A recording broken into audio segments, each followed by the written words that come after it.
Толық ішкі шағылудың қолдануы. Ең бірінші призмаларда қолданады.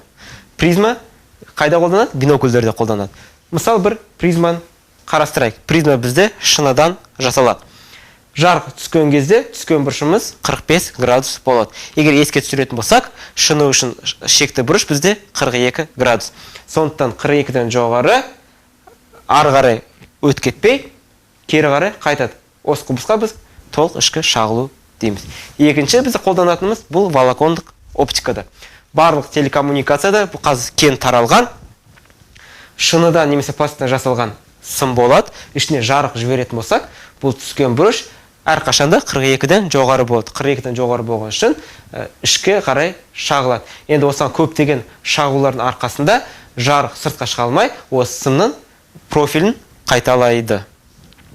Және үшінші, сағымдардың пайда болуында негізгі рөл бұл толық ішкі шағылуға келеді.